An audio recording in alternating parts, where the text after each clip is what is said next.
अजीजा ने मन आपको अच्छे तरीके से याद होगा कि मैंने आपको 1 महीने पहले तकरीबन बताया था कि चीफ ऑफ आर्मी स्टाफ ने जनरल आसिम मुनीर ने क्या अहकामात दिए हैं डर्टी हैरी को, अपने डीजीसी को, जिन अहकामात की तकमील जो है वो इस वक्त तक जारी और सारी है।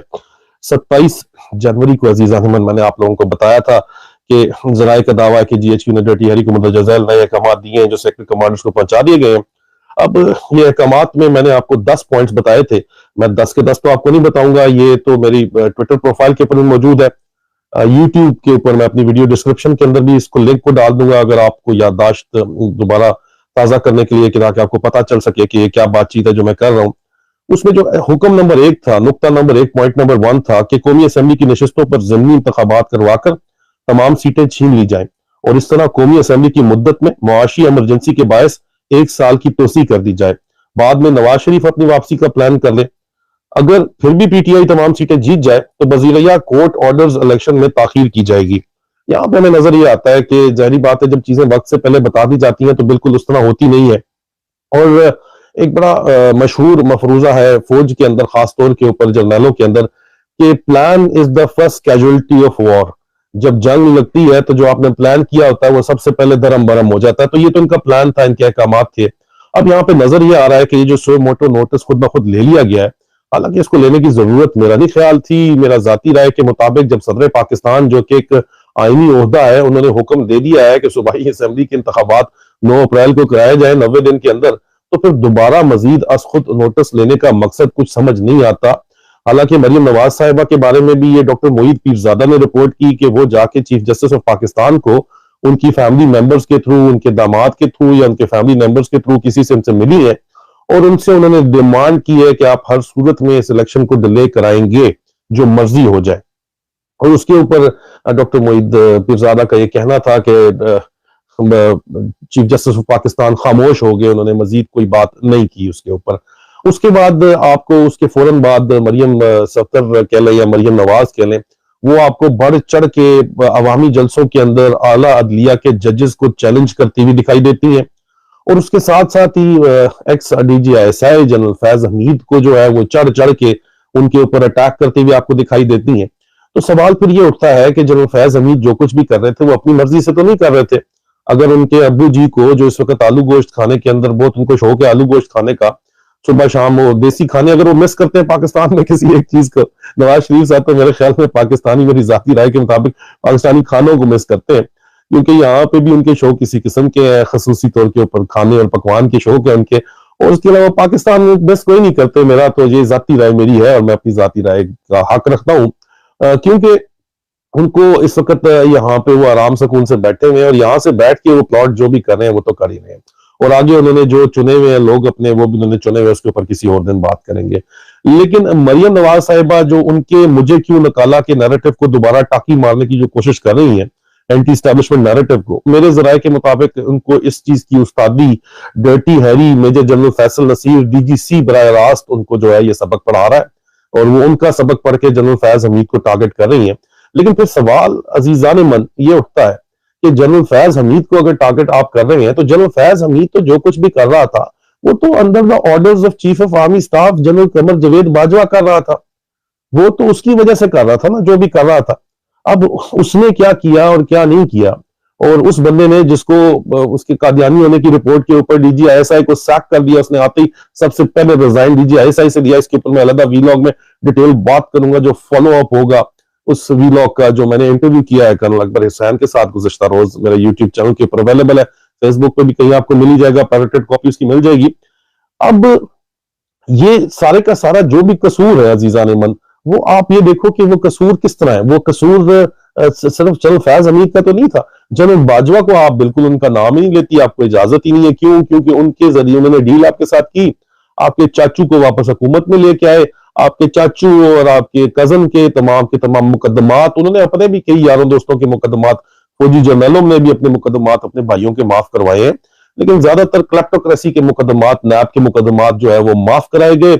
NRO 2 दिया गया, जिस मकसद के लिए वो आए थे। आप वापस आई, आप यहाँ पे बैठ के चढ़ चढ़ के सियासत कर रही है।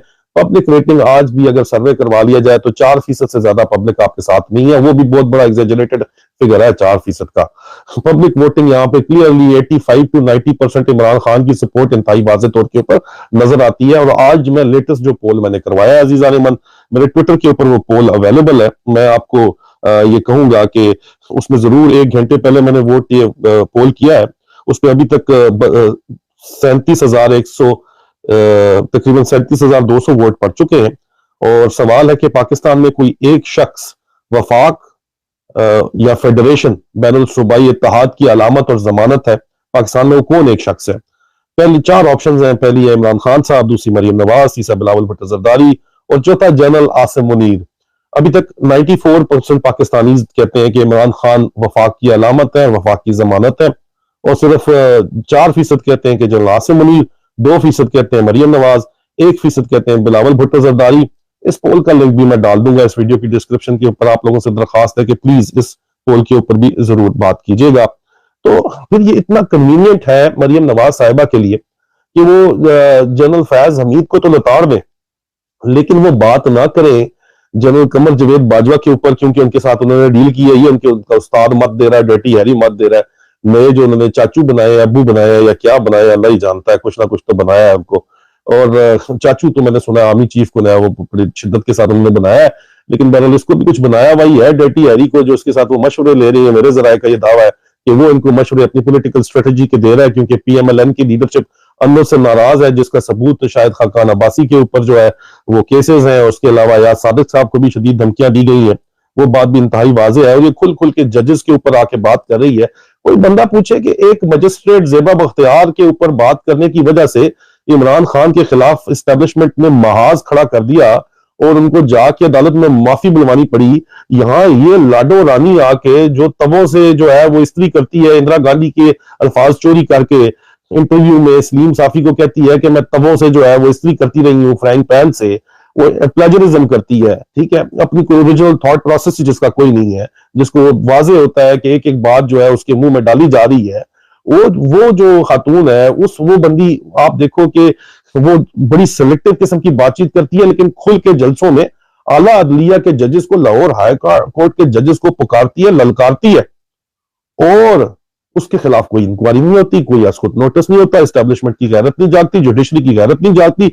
जागती है तो एक मजिस्ट्रेट ज़ेबा बख्तियार की जो है वो उसको कॉल आउट करने के ऊपर, वही ज़ेबा बख्तियार जिसका खामद जो है वो सियालकोट का नून लीग का जो है मेंबर भी रह चुका है, उनका तो सियासी तलक वास्ता है नून लीग और पीपल पार्टी के साथ जो राब्ता है, जो उनका वास्ता है। उसके बाद आप यहाँ पे जो है वो इजाजत, खुली आपने इजाजत दी हुई है मरियम नवाज को कि वो जो मर्जी करे, उसको कोई पूछने वाला नहीं है। तो ये जो इस वक्त इंतहाई वाज़ेह तौर पर पाकिस्तानी कौम जान रही है, पाकिस्तान की इस वक्त जो एलीट कैप्चर पाकिस्तान के ऊपर जो हुआ है, जिसको बराह रास्त बैनुल अक़वामी कुव्वतों की इस वक्त सपोर्ट हासिल है, उनकी ये गलत फहमी है कि पाकिस्तानी कौम इस एलीट कैप्चर को कबूल कर लेगी। और किसी भी मुल्क के अंदर इस किस्म का एलीट कैप्चर जो है वो सिर्फ बॉर्डर टाइम के ऊपर, उधार के वक्त के तौर के ऊपर चल सकता है, उसके अंदर ड्यूरेबिलिटी नहीं होती, उसके अंदर जो है वो ज्यादा अरसे खींचा नहीं जा सकता, सिर्फ एक आर्जी एडहॉक बेसिस के ऊपर ये काम किया जा सकता है। और ये इंतहाई वाज़ेह तौर के ऊपर नजर आ रहा है कि एडहॉक बेसिस के ऊपर पाकिस्तान की कौम को महकूम रखने की मुकम्मल जो है वो कोशिश इस वक्त की जा रही है। और एस्टेब्लिशमेंट वाज़ेह तौर के ऊपर आपको हवास बाख्ता यहाँ पे नजर आती है। और एस्टेब्लिशमेंट मैंने आपको बताया था कि पाकिस्तान बार कौंसिल का इस्तेमाल कर रही है, खामोश मुजाहिदों की तरफ से मैंने आपको इत्तला दी थी ये जो जुडिशल एक्टिविज्म के खिलाफ। और आप इसमें इंतहाई वाज़ेह तौर के ऊपर यहाँ पे मियां दाऊद साहब हैं, जो कि जराए का ये दावा है, कहना है कि ISI के टाउट हैं और ये पाकिस्तान बार कौंसिल में अपना रोल अदा कर रहे हैं, लिटिगेशन और एप्लीकेशन उन जजेस के खिलाफ जिनके जमीर अभी भी जाग रहे हैं, इनको इस्तेमाल किया जा रहा है। ये इंतहाई वाज़ेह तौर के ऊपर ये बात खुल के सामने आ रही है। और एक बात बड़ी जबरदस्त किस्म की सोशल मीडिया पर मैंने ये भी पढ़ी कि आपका जो प्राइम मिनिस्टर ऑफ पाकिस्तान है वो 9 माह हो गए हैं, वो शहबाज शरीफ एक दफा भी बीमार नहीं हुआ है। याद रखना जिस दिन इसकी हुकूमत गई थी, इसको हमल के अलावा सब बीमारियां हो जाएंगी। ये बात जो है वो इस वक्त अभी आप नोट कर लें, सोशल मीडिया पे बहुत ज्यादा चल रही है कि जिस दिन शहबाज शरीफ की हुकूमत गई उस दिन हमल के अलावा, यही बात है मर्द है अल्लाह ही जानता है या नहीं है, लेकिन बहरहाल वो उसको अमल तो नहीं ठहर सकता, उसके अलावा इसको बाकी सारी इसकी चमचे प्लेट भी कम हो जाएंगे, जिस तरह बड़े भाईजान के हो गए थे, वो फिर आलू गोश्त खाने के लिए लंदन शंदन आ जाएंगे, पूरा इन्होंने इंतजाम अपना ऑलरेडी किया हुआ है। तो यहाँ पे हालात ये इंतहाई वाज़ेह तौर के ऊपर लग रहे हैं। और फिर वो बात करें कि जी फ्रंट से लीड करता है मियां नवाज शरीफ, तो वो बात यही की जा रही है कि ये जो फरारिया है फ्रंट से लीड जो कर रहा है, जो भगोड़ा है फ्रंट से लीड कर रहा है लंदन से बैठ के, जिसको अभी तक आर्मी चीफ ने कहा है कि नहीं फिलहाल बाद में ये प्लान करें, हम जरा यहाँ पॉलिटिकल मैनेजमेंट कर लें मुगल शहजादे के लिए, मुगल बादशाह के लिए, फिर उसके बाद आएगा। तो ये जो इस वक्त फ्रंट से लीड करने वाला है, ये सऊदी शहजादा मकरन और साबिक लबनानी वजीर आजम साद हरैरी कह रहे हैं कि ये हमें वापस कर दो यार, हमारा फ्रंट से लीड करने वाला भगोड़ा। इसके ऊपर भी बात की जा रही है।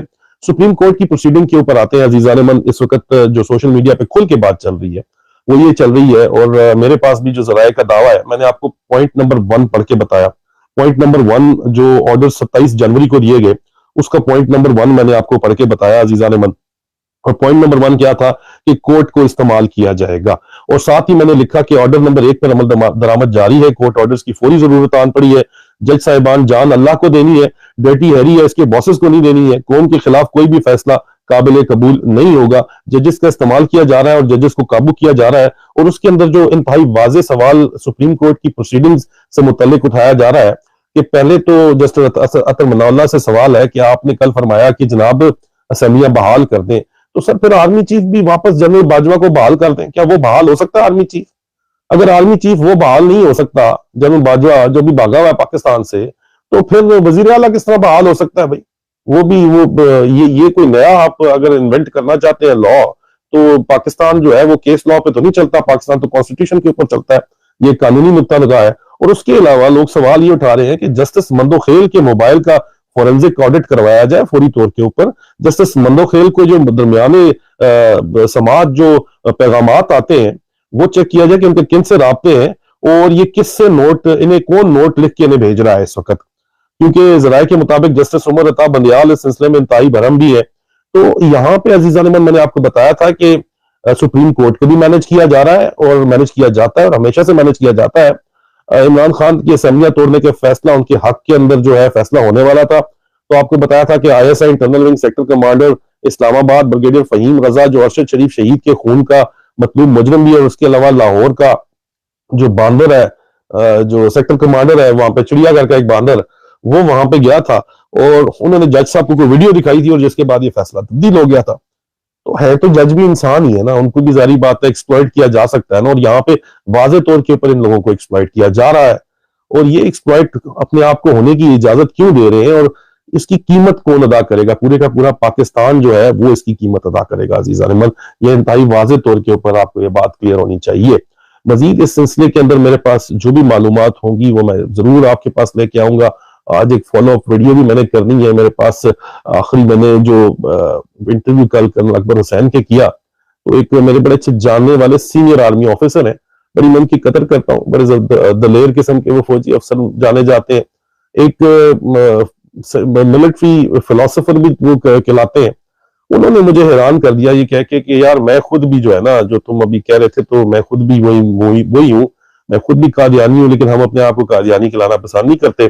तो मैं उसके बारे में बहरहाल आपको बताऊंगा कि उनका क्या पॉइंट ऑफ व्यू है। लेकिन उसके साथ साथ जो अपोजिंग साइड है पाकिस्तान से, मुझे बेतहाशा खामोश मुजाहिदों की तरफ से पैगाम आए कि जनरल रिजवान को, जनरल 4FF के जो DGIS आए थे, उनको सैक कर दिया गया था सिर्फ इसलिए कि उन्होंने बताया था कि बाजवा के बारे में और बाजवा के कादियानी बैकग्राउंड के बारे में उसने रिपोर्ट की थी जनरल रिजवान अख्तर ने। मैं उनको बड़े अच्छे तरीके से जानता हूँ, मेरा उनके साथ ताल्लुक वास्ता भी है। मेरे मामू मरहूम के जो उनके कोर्समेट है 4FF में, जब ये कमांड कर रहे थे तो कोहाट में भी हम इकट्ठे थे। सर ने रिपोर्ट की और जनरल रिजवान की रिपोर्ट को सिर्फ इंडियन मीडिया में जो है वो पब्लिश किया गया। वो मैं मीडिया रिपोर्ट्स भी आपके सामने पेश करना चाहता हूँ, इसलिए मैं लाइव नहीं करूंगा, वीडियो में मैं बताऊंगा, साथ साथ रिपोर्ट और सबूत भी चल रहे होंगे ताकि आप सबूत देख सकें। और उनको सैक कर दिया गया जनरल रिजवान को, और उसके बाद उनके सैक करने के बाद 6 साल में पाकिस्तान के अंदर जो तबाही आई, और पाकिस्तान का जो जनरल बाजवा ने पहले कश्मीर का सौदा किया और उसके बाद पाकिस्तान का सौदा किया और उसके बाद चोरों को मुसल्लत किया, और इसी वजह से मरियम बीबी जो है अभी जनरल बाजवे के नाम लेती नहीं है, सिर्फ जनरल फैज हमीद का नाम लेती है। वो दोनों मिलकर ही काम कर रहे थे जो भी काम कर रहे थे। तो मैं उस बारे में भी आपको लाजमी बताऊंगा, सिर्फ एक साइड की स्टोरी नहीं बताऊंगा। मैं आपको उस बारे में भी बताना चाहता हूँ। ये बड़ा सेंसिटिव इशू है, लेकिन मेरे ख्याल में इसके ऊपर बात होनी चाहिए, ये बात खुल के अब सामने आनी चाहिए, क्योंकि इसकी बहुत बड़ी कीमत जो है वो पाकिस्तानी कौम ने अदा की है। इस वजह से मैं इसके बारे में मजीद आपको डिस्कशन करूंगा। एक अभी खबर चल रही है कि पाकिस्तानी जहाज बराह रास्त पाकिस्तान से इसराइल भी गया है आज, उसके अंदर लेकिन कोई अमरीकी सवार है, मेरे पास उसकी कंफर्मेशन आएगी जब, तो सेनेट के मेजोरिटी लीडर, लेकिन उसकी मुझे कोई ऑफिशियल कंफर्मेशन नहीं आ रही, क्रॉस वेरिफिकेशन नहीं आ रही। जो ये आती है तो मैं आपको लाजमी तौर के ऊपर ये मैं बताऊंगा आपको। और अब मेरे ख्याल में बहुत ज्यादा सेंसिटिव इश्यूज के ऊपर भी बात करने का वक्त आ गया है, क्योंकि इन लोगों ने अपनी ये जिद के ऊपर खड़े हुए हैं और ये पाकिस्तान का सौदा करना ही करना चाहते हैं, ये इसको छोड़ना नहीं चाहते, तो इसके ऊपर बात करना बहुत जरूरी है। यूट्यूब की ऑडियंस से मैं इजाजत लेता हूँ, बशर्ते जिंदगी बहुत जल्द आप लोगों से मुलाकात होगी। फी अमान अल्लाह।